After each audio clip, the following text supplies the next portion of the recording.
Para a nossa reflexão nesta manhã, gostaria de compartilhar a palavra do Senhor no livro do Apocalipse. Peço que você localize o último livro da Bíblia. Eu gostaria de dar continuidade ao estudo que iniciamos na semana passada, baseado nas bem-aventuranças do Apocalipse. Em Mateus capítulo 5 encontramos 9 bem-aventuranças, em Apocalipse encontramos 7 bem-aventuranças, e no domingo passado compartilhamos algumas. Eu gostaria de ler apenas para a nossa lembrança. Diz o texto em Apocalipse 1, verso 3, bem-aventurado aquele que lê, e bem-aventurados aqueles que ouvem as palavras da profecia e guardam as coisas nela escritas, pois o tempo está próximo. Também Apocalipse 22, verso 7 nos diz, eis que venho sem demora, bem-aventurado aquele que guarda as profecias deste livro. Apocalipse 16, verso 15, compartilhamos no domingo passado à noite, nós encontramos a seguinte palavra de Jesus, eis que venho como vem um ladrão, bem-aventurado aquele que vigia e guarda as suas vestes, para que não ande nu e não se veja a sua vergonha.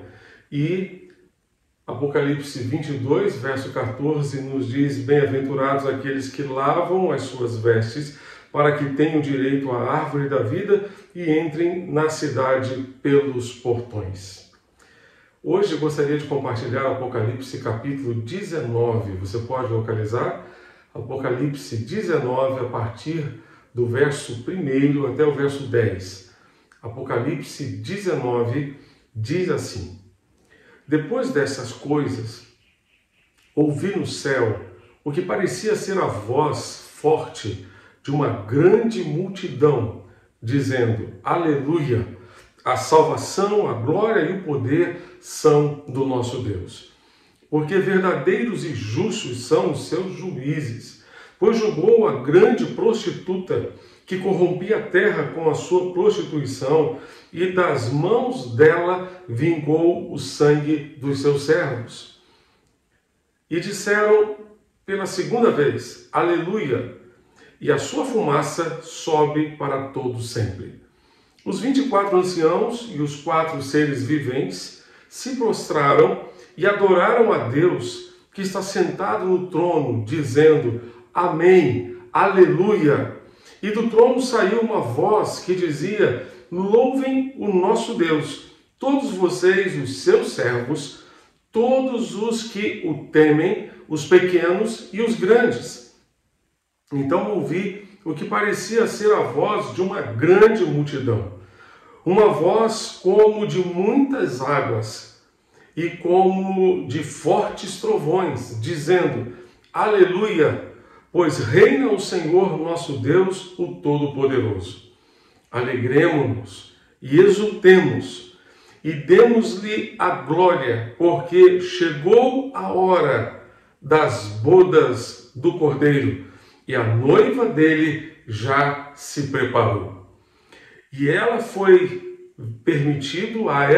permitido vestir-se de linho fino, resplandecente e puro, porque o linho finíssimo são os atos de justiça dos santos. Então o anjo me disse, escreva, bem-aventurados aqueles que são chamados à ceia das bodas do Cordeiro. E acrescentou, são estas as verdadeiras palavras de Deus. Prostrei-me diante dos seus pés para adorá-lo. O anjo, porém, me disse, não faça isso, sou servo de Deus, assim como são vocês, seus irmãos, que guardam o testemunho de Jesus. Adore a Deus, pois o testemunho de Jesus é o espírito da profecia. Que Deus abençoe e aplique essa palavra preciosa aos nossos corações nesta manhã. Meus amados, este texto nos fala sobre as bodas do Cordeiro de Deus. Jesus é o Cordeiro de Deus. João Batista, olhando para ele, falou a seu respeito, eis o Cordeiro de Deus que tira o pecado do mundo. Jesus foi o Cordeiro providenciado por Deus para a nossa salvação, para a nossa redenção, para levar sobre si os nossos pecados. E aqui o texto relata as bodas, o casamento do Cordeiro de Deus com a sua noiva. Encontramos aqui a figura dessa noiva, a figura de uma noiva que se enfeita, que se prepara para encontrar-se com o noivo. Casamentos ainda hoje são assim, são cercados de uma série de preparativos, os noivos se arrumam, se preparam, fazem investimentos. Infelizmente, muitos só se preparam para a cerimônia e para a festa. Esquecem-se de preparar-se para o casamento. A festa, a cerimônia terminam rapidamente, mas o casamento começa e deve ser para a vida toda. Então, fechando aqui esse parêntese, se você pensa em casar-se, invista no casamento, no relacionamento, na construção de bases sólidas que darão ao seu relacionamento conjugal condições de enfrentar todos os desafios que vierem pela frente. Fechando parênteses, o Apocalipse então nos mostra a noiva do Cordeiro preparando-se para o grande dia, para esse maravilhoso dia do seu casamento. Do ponto de vista bíblico, a noiva de Cristo é a igreja que precisa preparar-se para as bodas. O que é que você, que é a igreja de Cristo, efetivamente tem procurado fazer para preparar-se para esse grande dia? Nós somos a igreja do Senhor. Eu e você somos a igreja de Jesus. E, por favor, não deixe essa pandemia passar sem que esse conceito esteja bem claro na sua mente, no seu coração. Templo é uma coisa, igreja é outra coisa. Templo é o lugar onde a igreja se reúne. O templo é uma referência para a igreja. É o seu local de culto. Entretanto, o templo não vai para o céu. Jesus não morreu pelo templo. Ele morreu por mim e por você. Por nós que somos a igreja. Quem vai para o céu é a igreja. Quem vai participar das bodas do Cordeiro é a igreja. Essas são as bodas do Cordeiro.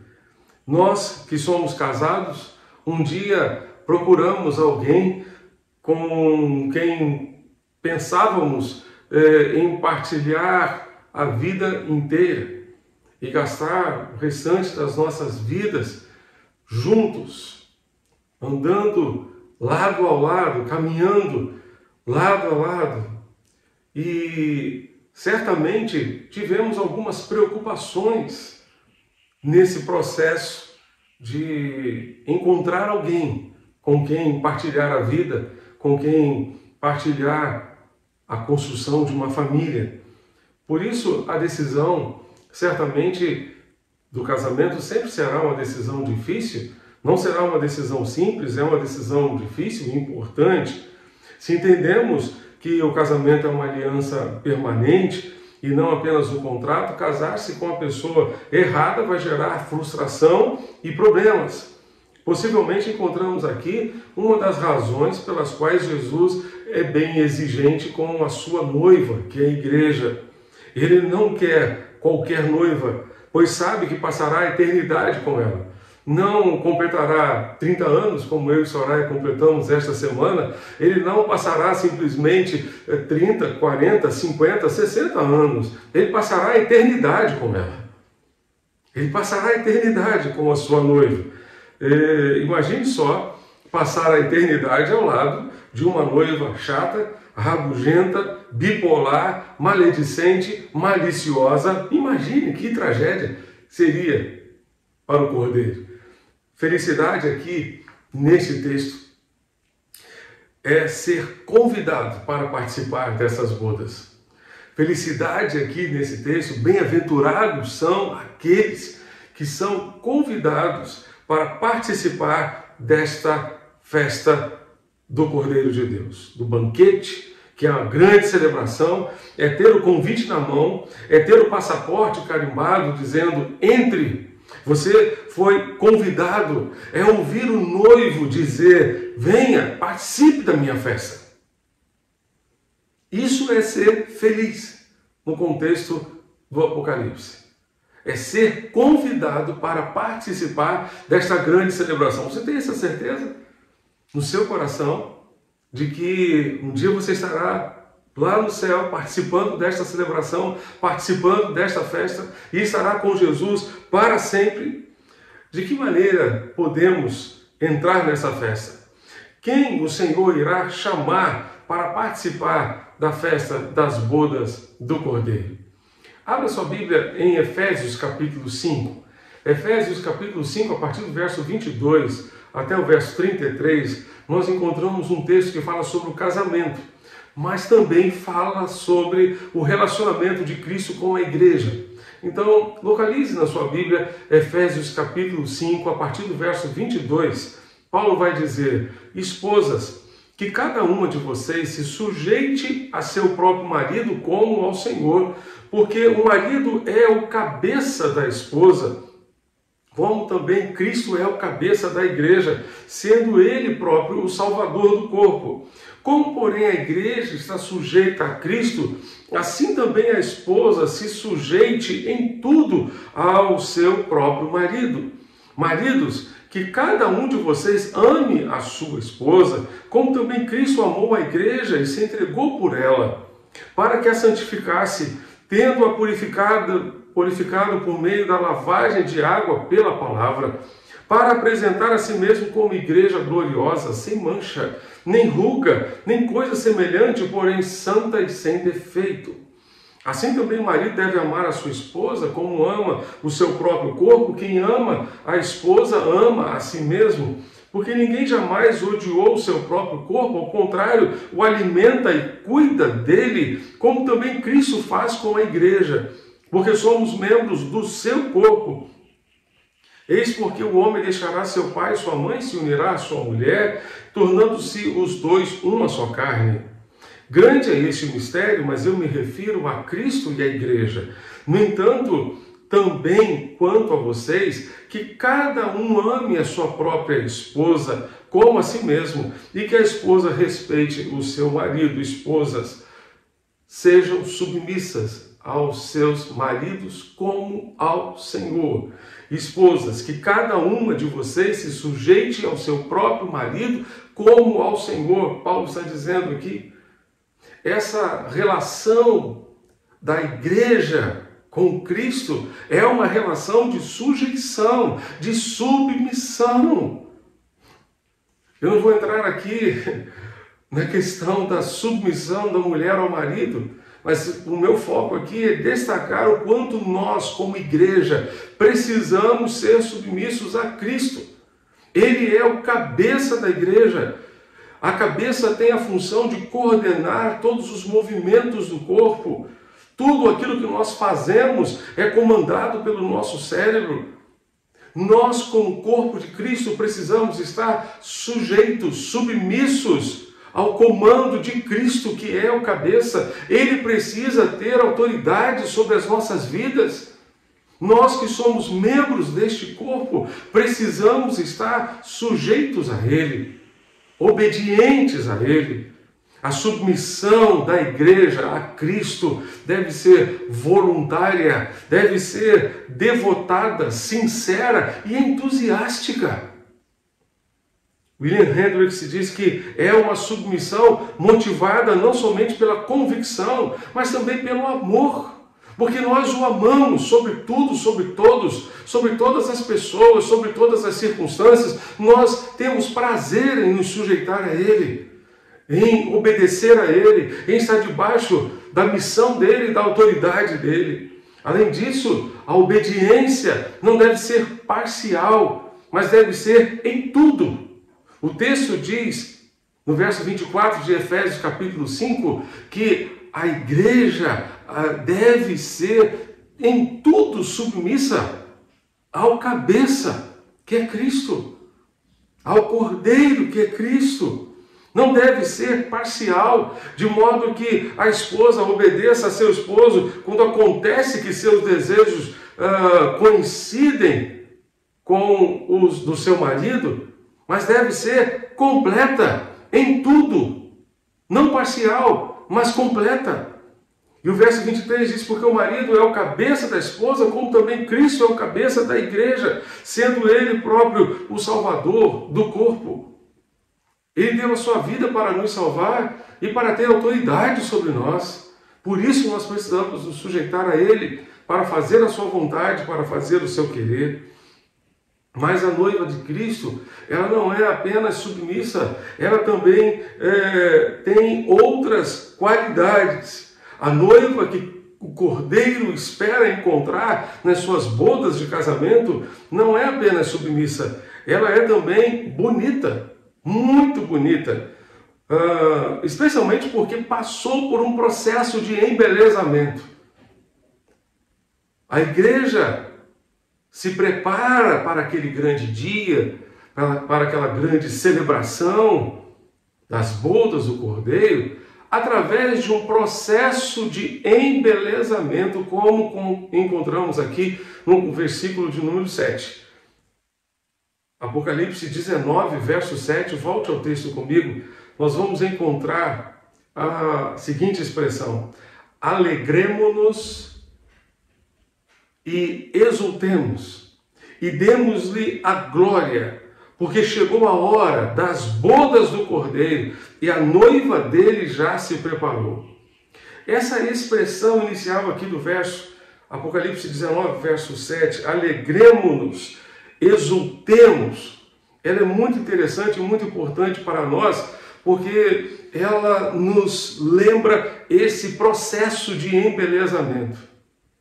Esses dois verbos aqui conjugados, que parecem assim reforçar o nosso sentimento de alegria, nós só encontramos duas vezes no Novo Testamento e aqui no livro do Apocalipse. Duas outras vezes fora desse texto aqui de Apocalipse. A primeira vez que nós encontramos no Novo Testamento está em Mateus capítulo 5, no final das bem-aventuranças. Jesus vai dizer, bem-aventurados são vocês quando por minha causa os insultarem e os perseguirem e mentindo disserem todo o mal contra vocês. Alegrem-se e exultem porque é grande a recompensa nos céus. Alegrem-se e exultem. Nós devemos nos alegrar porque grande será a nossa recompensa, apesar dos problemas, apesar das lutas, apesar das adversidades, apesar das injúrias, dos insultos, das perseguições, das mentiras, da falsidade e de tantas outras coisas que possamos sofrer, devemos nos alegrar e exultar, porque grande será o nosso galardão, grande será a nossa recompensa. E a segunda ocasião em que essa expressão alegrem-se, exultem, aparece no Novo Testamento, está em Pedro. Primeira carta de Pedro, no capítulo 4, versos 12 e 13. 1 de Pedro 4, 12 e 13. Diz assim: amados, não estranheis o fogo ardente que surge no meio de vós, destinado a provar-vos, como se alguma coisa extraordinária vos estivesse acontecendo.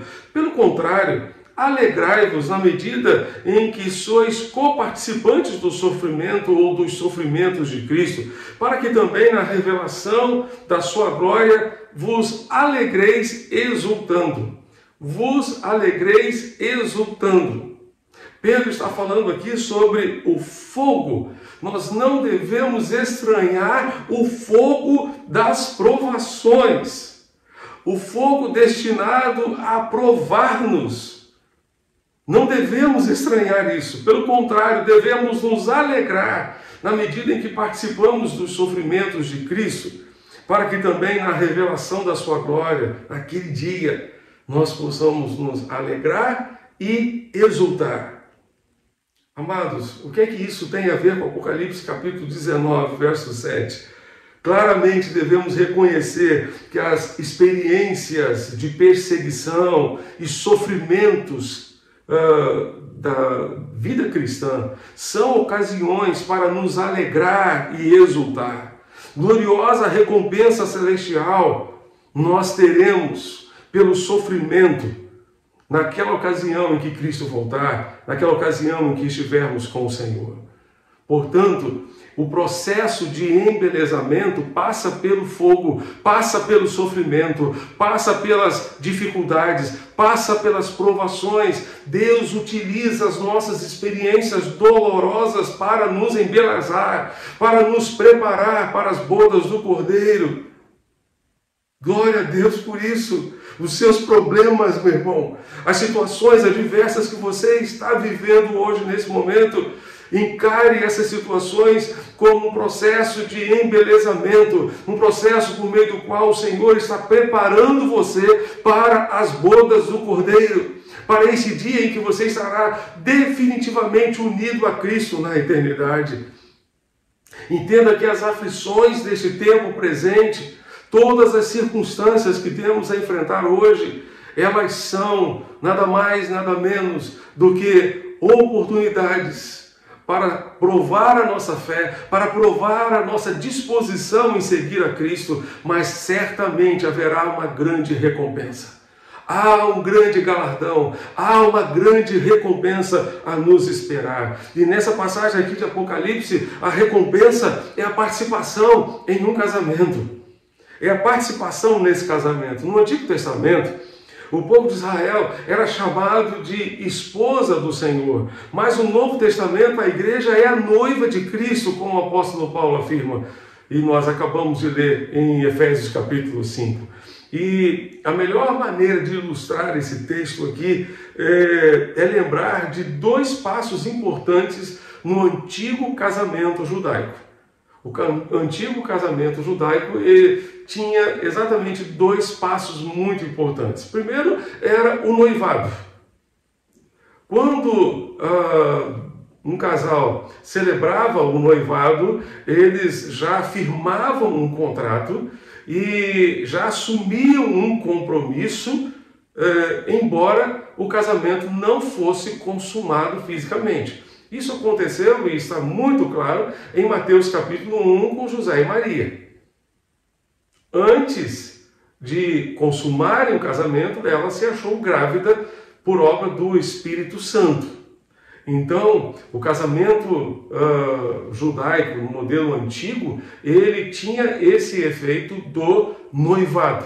Mas um noivado que já trazia certamente um compromisso de união conjugal. É muito interessante que esse período de noivado corresponde à atual e extensa história da igreja. Corresponde à realidade que nós vivemos hoje. Nós estamos no período de noivado. Estamos nos preparando para a cerimônia. Estamos nos preparando para aquele grande dia. Se o primeiro passo do casamento era o noivado, o segundo passo era a cerimônia propriamente dita. Nesse momento, o noivo ia em procissão até a casa da noiva e a acompanhava de volta à sua casa para que ela pudesse participar de um elaborado banquete que seria oferecido por vários dias. Por vários dias. A festa de casamento, no contexto judaico antigo, era uma celebração que mobilizava a vila inteira, a cidade inteira. Muito interessante. O texto aqui de Apocalipse anuncia que finalmente a igreja e seu Senhor foram unidos por toda a eternidade. O casamento do Cordeiro se refere, amados, à ressurreição e o início da vida eterna para os cristãos. De maior importância prática para nós é que sua noiva se preparou. E nós precisamos nos preparar em nossas congregações locais, em nossa igreja local, como crentes, vivendo no dia a dia, obedecendo a Cristo, sendo fiéis a Cristo. Essa expressão, a noiva já se preparou, ela é importantíssima para nós. Volto àquela pergunta inicial na nossa reflexão. O que estamos fazendo efetivamente para nos preparar para esse grande dia. Essa expressão, já se preparou, me faz lembrar de Esther. Esther 2, verso 12, nós encontramos que antes de apresentar-se ao rei Xerxes, cada moça passava por um tratamento de beleza prescrito para as mulheres com duração de 12 meses, um ano. 6 meses com óleo de mirra e 6 meses com perfumes e cosméticos. Esther estava participando de um concurso que seria equivalente aí, talvez, a Miss Universo. E ela, então, precisou se preparar, como todas as outras candidatas, a assumirem o lugar de rainha no reino de Xerxes. E então, elas deveriam se preparar durante um ano antes de se apresentarem ao rei. 6 meses sendo tratadas com óleo de mirra e 6 meses sendo tratadas com perfumes e cosméticos. Nós estamos nesse processo de embelezamento. Estamos tratando as nossas vidas. Estamos preparando-nos para esse grande dia. Esse grande dia. Efésios capítulo 5, verso 27, nos diz que Cristo entregou a sua vida por nós, pela igreja, para apresentá-la a si mesmo como igreja gloriosa, sem mancha, nem ruga, porém santa e sem defeito. Russell Shedd dizia que a palavra gloriosa aqui descreve a beleza da esposa. Ela não tem mácula, não tem ruga, não tem nada que seja do desagrado daquele marido perfeito que é Cristo. Entretanto, a beleza que Jesus procura na sua noiva não é exterior, mas interior. Não é a beleza do templo, não é a beleza dos seus móveis, porque tudo isso não constitui a igreja. A beleza que Jesus procura em sua noiva está dentro de cada um de nós, está no coração da igreja. A beleza da igreja está na sua santidade, está na sua disposição de viver uma vida santa. A beleza da igreja está no seu desejo de viver em santidade, com um coração santo, com relacionamentos santos, com uma língua santa, com intenções e motivações santas. O verso 8, Apocalipse 19, verso 8, nos diz que a ela, a noiva, a igreja, foi permitido vestir-se de linho finíssimo, resplandecente e puro, porque o linho finíssimo são os atos de justiça dos santos. Foi permitido a ela vestir-se de uma forma esplêndida, de linho finíssimo, resplandecente e puro, porque o linho finíssimo são os atos de justiça dos santos. Certo autor afirmou que aquela multidão que nós vemos louvando a Deus no capítulo 19, eleva as suas vozes para glorificar a Deus mais uma vez. Eles cantam esse hino porque o casamento do Cordeiro chegou e a noiva já se preparou. E é interessante a observação que esse autor faz, porque ele faz uma alusão interessante ao contexto do capítulo 19. O capítulo 18 fala sobre a queda da Babilônia. E ele diz que o casamento não poderia ocorrer sem a remoção desse arqui-inimigo babilônico e a vinda do reino de Deus de forma completa, como é narrado no capítulo 18. Ele diz que a existência da Babilônia foi um fator necessário na preparação da noiva para o casamento. As provações que a noiva passou por causa da perseguição, por causa das provações, tudo isso fez parte da sua preparação para o casamento. A opressão, a tentação da Babilônia foram fogo usado por Deus para refinar a fé dos santos e prepará-los para entrar na cidade celestial.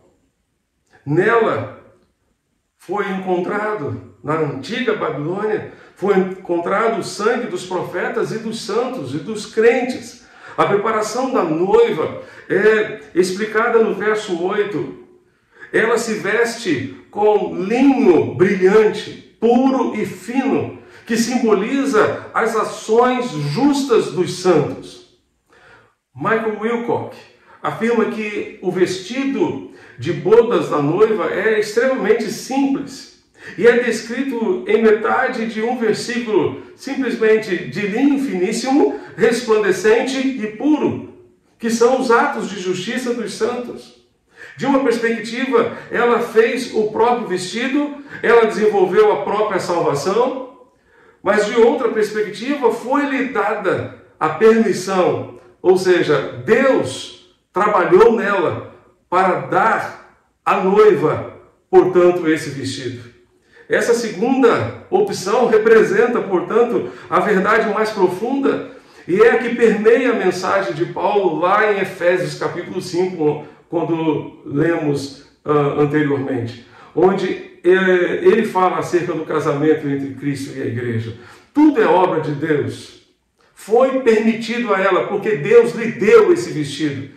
Tudo é obra de Deus. Tanto a destruição da velha Babilônia, na qual essa cena toda acontece, como também a criação da nova Jerusalém, a qual será dedicada a cena mais adiante. Um outro autor, K.H. Isley, ele disse que temos aqui o destaque sobre a responsabilidade humana da igreja em se preparar.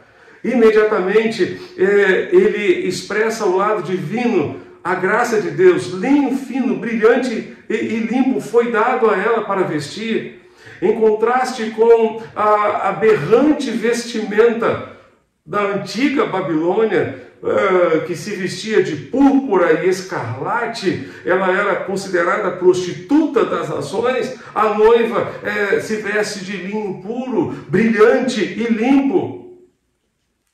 Para que os leitores de João tivessem uma compreensão muito clara, ele interpreta o que seriam esses vestidos da noiva, esse linho brilhante e puro. Ele diz, são os atos de justiça dos santos, são os atos de justiça dos crentes. Ao longo da história cristã,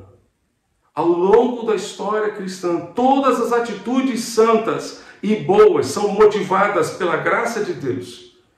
Todas as atitudes santas e boas ações motivadas pela graça de Deus foram tecidas na tapeçaria do traje da noiva.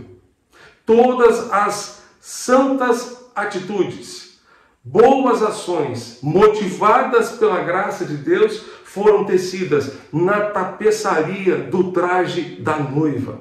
Por isso, bem-aventurados são os convidados. Bem-aventurados, literalmente, são aqueles chamados para participarem das bodas.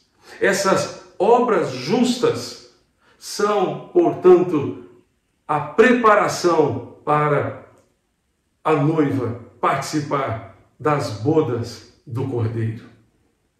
A sua roupa, a sua vestimenta de linho puro e finíssimo são os atos de justiça dos crentes. São os atos de justiça dos servos de Deus. Isso significa que se nós não vivemos uma vida reta, nós não vivemos uma vida justa aos olhos de Deus, aos olhos do Senhor, não perante a justiça humana, que vê só os nossos atos. A justiça de Deus vê os nossos atos e vê os nossos sentimentos, vê o nosso coração. Se nós não vivermos uma vida justa aos olhos de Deus, nós não estamos nos preparando para esse grande dia. Não estamos nos preparando para as bodas do Cordeiro. A noiva, aqui em Apocalipse, está preparada. Está preparada, está vestida, está adornada. Isso lança sobre mim, sobre você, sobre nós que somos a igreja, uma grande responsabilidade. Estamos, de fato, preparados? Estamos praticando os atos de justiça? Estamos desenvolvendo a nossa salvação? A beleza de uma igreja está, portanto, nos atos de justiça dos santos, nas atitudes que trazem honra e glória ao seu nome. As suas atitudes, meu irmão, minha irmã, têm trazido honra e glória ao nome do Senhor, os seus hábitos têm glorificado a Deus. A beleza da noiva está nos seus atos de justiça. A beleza da noiva está na sua capacidade de discernir os seus erros, confessá-los e abandoná-los para viverem na perspectiva de Deus. A beleza da noiva está no seu caráter, transformado pelo poder de Jesus. Jesus sonhou com uma noiva que tivesse um caráter parecido com o dele. Jesus sonhou casar-se com uma noiva assim. Entretanto, precisamos lembrar que nós não somos naturalmente assim.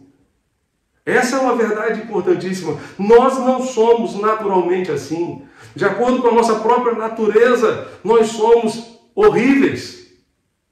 Somos horríveis.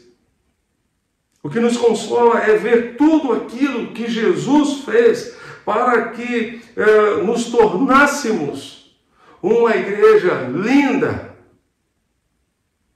preparada, ou que está se preparando para esse grande dia.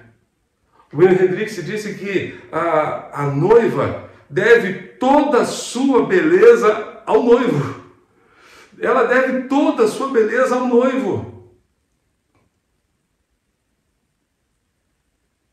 Estas são as verdadeiras palavras de Deus. Estas são as verdadeiras palavras de Deus. Feliz é quem participa das bodas. Feliz é quem veste esse traje de linho puríssimo, que são os atos de justiça. Feliz é quem tem o convite para entrar na ceia das bodas do Cordeiro. Você quer participar? Seja submisso a Cristo. Deixe Jesus embelezar você por dentro. Deixe o Senhor fazer um tratamento de beleza aí dentro do seu coração. Ele é o noivo que se entregou, que sofreu, que morreu na cruz, para que tivesse condições de fazer tudo isso por mim e por você, pela sua igreja. Feliz é quem se submete a Cristo. Feliz é quem deixa Cristo embelezar o seu coração. Feliz é quem se prepara para as bodas do Cordeiro. Feliz é quem participa dessas bodas. A minha oração é que cada um de nós tenhamos essa felicidade, tenhamos essa alegria. Que o Senhor para tanto nos ajude e nos abençoe. Amém. Queria convidar você a fechar os seus olhos nesse momento. Vamos orar. Vamos falar com o Senhor. Você tem a convicção no seu coração de que naquele dia em que fechar os olhos para este mundo, você os abrirá na presença de Jesus e ouvirá Jesus lhe dizer: vinde benditos de meu Pai, recebei por herança o reino que vos está preparado desde a fundação do mundo. Você tem certeza de que o seu passaporte está carimbado? Entre. O seu passaporte está preparado para esse grande dia? Está preparado? Você já entregou a sua vida a Jesus? Você já se arrependeu dos seus pecados? Já confiou nele como seu Salvador pessoal? Eu quero orar com você e quero convidar você a tomar uma decisão neste momento. Este é um momento de posicionamento. Você precisa posicionar-se hoje, para começar hoje esse processo de embelezamento, esse processo em que o Senhor transformará você de dentro para fora. De dentro para fora. Ele deu a sua vida por mim e por você. Ele deu a sua vida para fazer isso por nós. Portanto, em nome de Jesus, abra o seu coração, arrependa-se dos seus pecados e confie em Jesus como seu único e suficiente Salvador. Vamos orar? Pai querido, Deus bendito, nós te pedimos, Senhor, que Tu sejas conosco neste momento. Tu conheces, ó Deus, cada pessoa que nos acompanha, cada pessoa, ó Deus, que está conosco neste momento, nesta transmissão. Nós te rogamos, ó Deus, por aqueles que estão tomando a sua decisão por Jesus, arrependendo-se dos seus pecados e confiando em Jesus como seu Salvador. Escreve os seus nomes no livro da vida, nessa relação daqueles que vão entrar e participar da festa e participar das bodas. Coloca, Pai, o nome deles na lista de entrada desta ceia das bodas do Cordeiro, em nome de Jesus. Faz, ó Deus, esta obra. Escreve, ó Deus bendito, os seus nomes no livro da vida e dá-lhes a bênção de uma nova vida com Jesus daqui para frente. E que cada dia seja um dia, ó Deus, em que possam se preparar devidamente para as bodas do Cordeiro. Ajuda-nos, ó Deus, a todos nós que um dia entregamos também a nossa vida a Jesus, a avançar nesse processo de preparação. Ajuda-nos a não ficarmos estagnados. Tem misericórdia de nós e dá-nos da Tua graça e do Teu auxílio que tanto precisamos. É o que nós te rogamos e te suplicamos. Em nome de Jesus, nosso Senhor e Salvador. Amém e amém.